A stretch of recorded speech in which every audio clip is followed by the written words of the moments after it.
मैं आपके इस योगदान का सम्मान करता हूँ।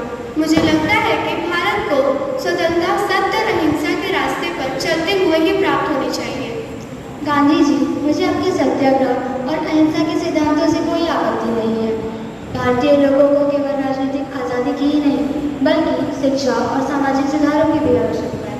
बिना शिक्षा और प्रगतिशील सोच के हम भारत को सही मायने में स्वतंत्र कैसे बना पाएंगे? बिल्कुल सही है अनिल जी, शिक्षा अत्यंत आवश्यक है। आप शिक्षा और सुधार की बातें करती हैं, लेकिन क्या अंग्रेजों को पाठ पढ़ाने के लिए अंग्रेजी शिक्षा की आवश्यकता है? गांधी जी, शिक्षा किसी एक देश की जादुई नहीं है।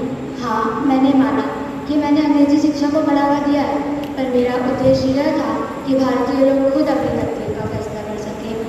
आज अंग्रेजी भाषा और आधुनिक शिक्षा से उन्हें भारत वैश्विक स्तर पर प्रतिस्पर्धा बनाएगी। ये तो सही है। हमारी ताकत हमारी स्वदेशी सोच में। हमें अंग्रेजों की नकल नहीं करनी चाहिए, बल्कि अपने स्वाभिमान के साथ खड़े रहना चाहिए।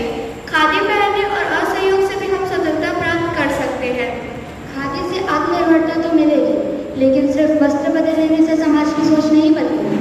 समाज की सोच तब बदलेगी जब वो पढ़ लिख कर दुनिया को समझेंगे।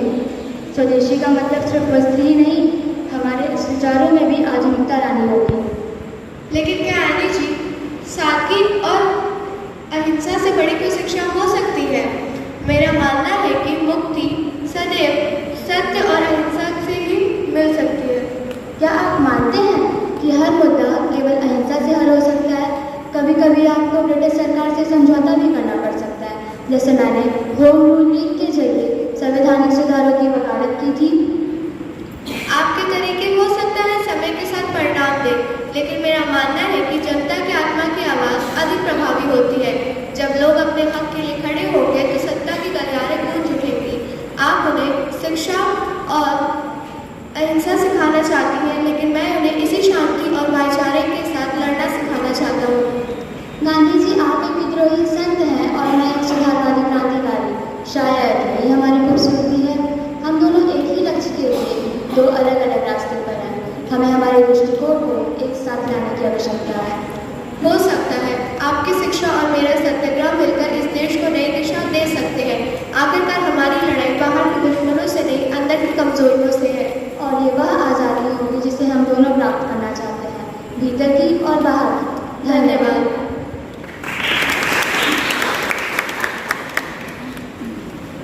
आपने सुना होगा कि education is the weapon that can change the world. इस वार्तालाप का निष्कर्ष यह है कि महात्मा गांधी और एनी बेसेंट दोनों ही भारतीय स्वतंत्रता एवं समाज सुधार के प्रति समर्पित थे, लेकिन उनके दृष्टिकोण और तरीके बिल्कुल अलग थे। गांधी जी अहिंसा, सादगी और आत्मनिर्भरता के माध्यम से स्वतंत्रता की प्राप्ति के लिए विश्वास रखते थे, जबकि एनी बेसेंट शिक्षा, आधुनिकता और संवैधानिक सुधार के जरिए समाज को सशक्त बनाने के पक्ष में थे। गांधी जी का यह मानना था कि जनता की आत्मा का आवाज और जन आंदोलन से स्वराज्य की प्राप्ति संभव है। वहीं एनी बेसेंट का दृष्टिकोण यह था कि जब तक लोग शिक्षित और जागरूक नहीं होंगे, तब तक वे अपने अधिकारों को सही रूप से समझ नहीं पाएंगे। दोनों के रास्ते भले ही अलग थे, लेकिन उनका लक्ष्य एक ही था, भारत की स्वतंत्रता और एक स्वतंत्र समाज का निर्माण। उनके विचारों का संगम यह दर्शाता है कि स्वतंत्रता केवल राजनीतिक ही नहीं, बल्कि सामाजिक और